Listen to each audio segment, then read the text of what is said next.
Liver সংক্রান্ত জটিলতায় মারা গেছেন কন্টেন্ট ক্রিয়েটর ও অভিনেত্রী কারিনা কাইসার। উন্নত চিকিৎসার জন্য ভারতের চেন্নাইয়ে নেওয়ার পর শনিবার সেখানে চিকিৎসাধীন অবস্থায় কারিনা মারা যান। ফেসবুক পোস্টের মাধ্যমে মৃত্যুর খবরটি নিশ্চিত করেন কারিনার বাবা, জাতীয় ফুটবল দলের সাবেক খেলোয়াড় কাইসার হামিদ।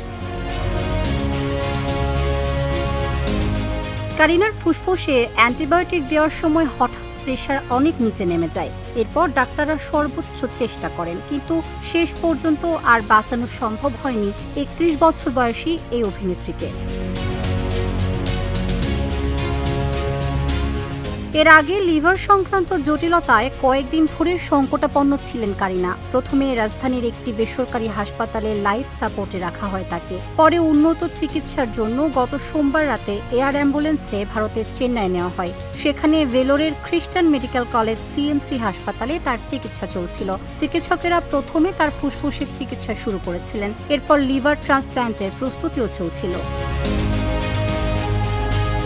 কারিনা প্রথমে জ্বরে আক্রান্ত হন, পরে তার শরীরে সংক্রমণ ধরা পড়ে।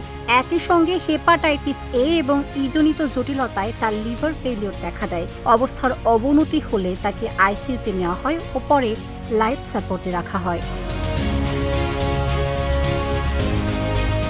কন্টেন্ট ক্রিয়েটর হিসেবে পরিচিতি পেলেও সাম্প্রতিক সময়ে অভিনয় ও চিত্রনাট্য লেখার কাজ নিয়ে ব্যস্ত ছিলেন কারিনা কাইসার। সামাজিক যোগাযোগ মাধ্যমে তার প্রাণবন্ত উপস্থাপনা ও জীবন ঘনিষ্ঠ কন্টেন্ট তরুণ দর্শকদের কাছে তাকে জনপ্রিয় করে তোলে। পরে ওটিটি ও নাটকের জগতেও তিনি ধীরে ধীরে নিজের জায়গা তৈরি করেন। কারিনার মৃত্যুর খবর ছড়িয়ে পড়ার পর সামাজিক যোগাযোগ মাধ্যমে শোক প্রকাশ করছেন তার সহকর্মী, নির্মাতা ও ভক্তরা। তাবাসসুম সিজুথি, ঢাকা জার্নাল।